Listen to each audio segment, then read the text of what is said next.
The simple formula: wealth is your income minus the expenses to the power of your investment returns.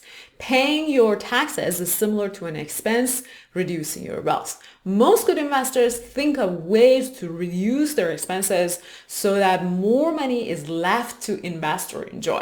Therefore, it's only logical and even smart to find ways to minimize your taxes or avoid them as much as possible within the boundaries of the tax law. Today, I go through a few interesting and uncommon legal and intelligent ways you can reduce your taxes or avoid paying them altogether, exclusive for stock market investors like you and me. Let's talk about them.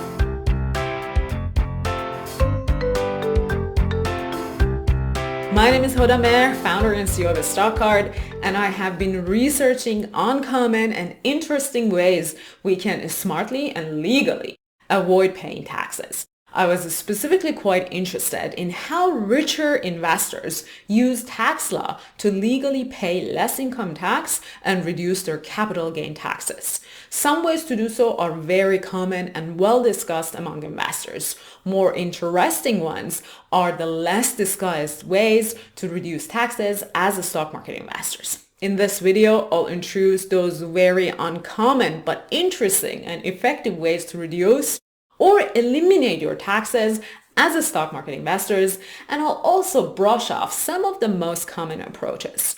Before we start, remember that everything I discuss today is based on the US tax law. If you don't live in the US, use this video only as an idea to research your country's tax law. Secondly, my list focuses only on stock market investment related tax reduction strategies. There are many ways to reduce taxes that have nothing to do with investing, like deducting your mortgage interest and so on.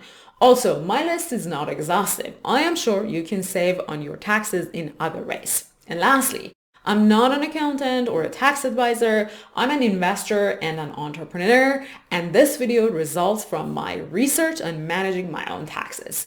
If you need help, do your own research or talk to an expert, tax advisor, or an accountant, and use this video as an educational resource. As a stock market investor, you pay taxes both directly and indirectly.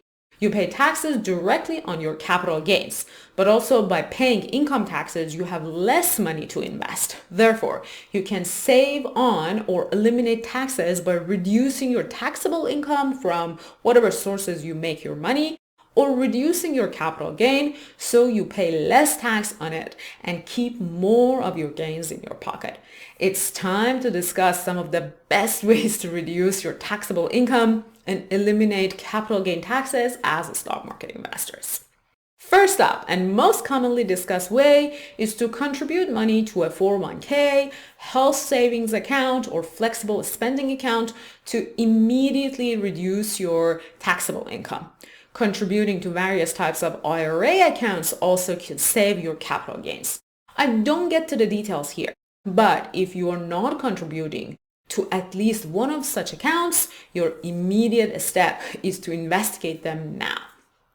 The next one on the list is a more interesting approach. You can reduce your taxable income by educating yourself regardless of age or even without the need to pursue a formal degree. If you paid for an online course to learn to invest, for example, you may be able to reduce your taxable income depending on your income level. If you did pay for such courses, consider them as a way to reduce your taxes. On that topic, and as a side note, Brian Feroldi and Brian Stoffel, who you may know from their 2022 portfolios on the StockCard's Portfolio Center, teach a unique and high-quality course on how stock valuation works. It's called Valuation Explained Simply, and I leave a link and a very, very generous promo code in the show notes if you want to sign up for that course. And now we come to one of my favorite and the least talked about ways to reduce your taxable income: charitable donations through a donor advised fund, or DFA.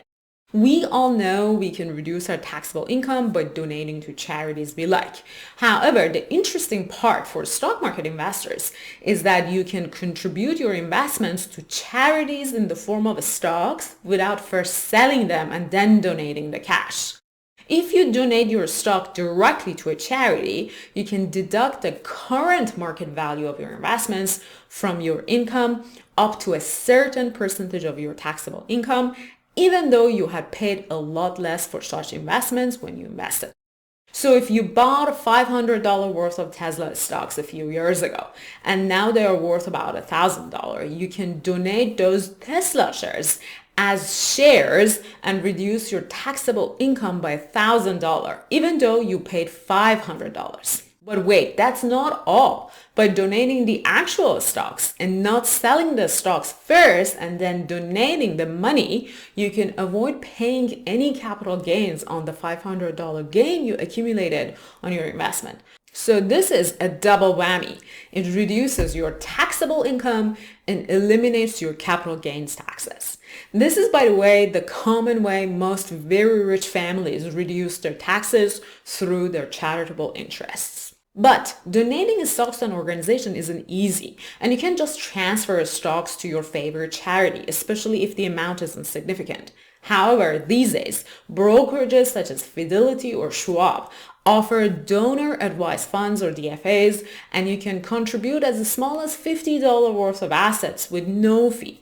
You are good to go as long as the charity you like is included in the list of charities the donor advised funds cover. DFAs aren't the only way to avoid paying capital gain taxes.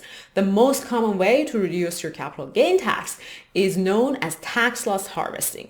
If you made $5,000 in capital gains from your energy stock investments in 2022 and lost $5,000 from tech stocks in the same period, but sold both, the losses incurred can offset the gains, and you don't owe any capital gain taxes on your energy stocks anymore. This is quite helpful if your stock with capital gains aren't a part of your long-term strategy and you're happy to depart with them. Or if you're interested in maintaining a certain allocation by sector, you can use tax loss harvesting to your advantage.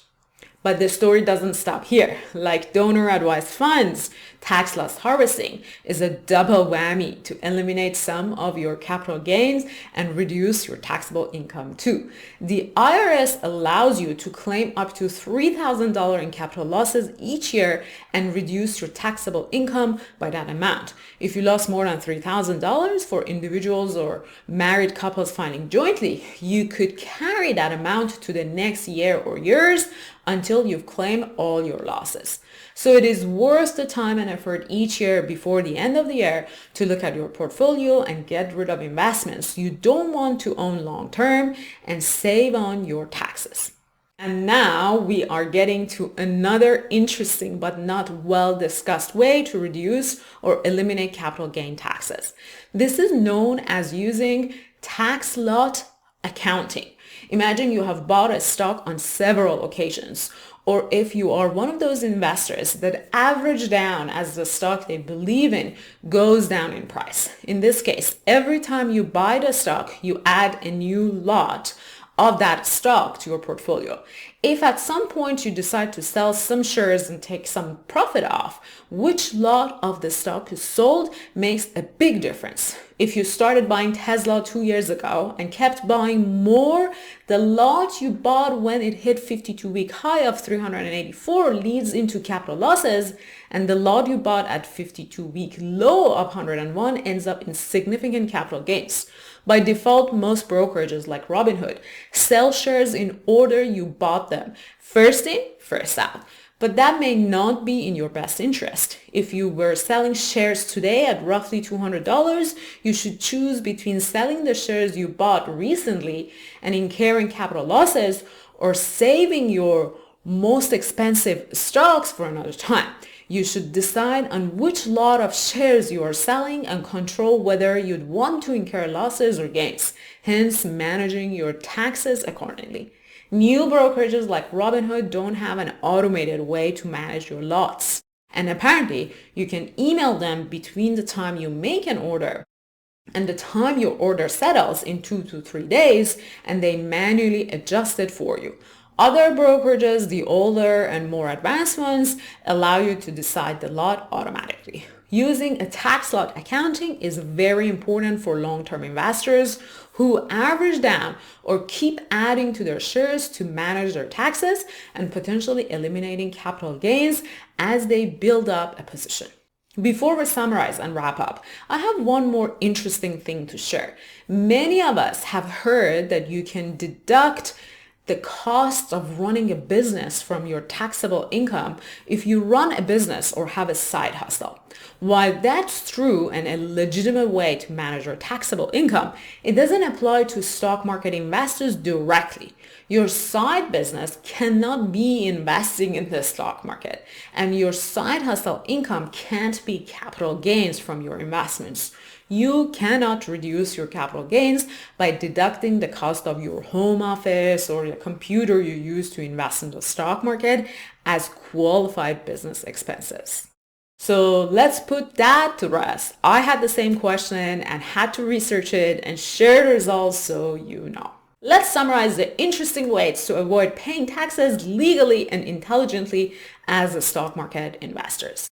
Contribute to tax advantage or deferred accounts such as 401k and IRA.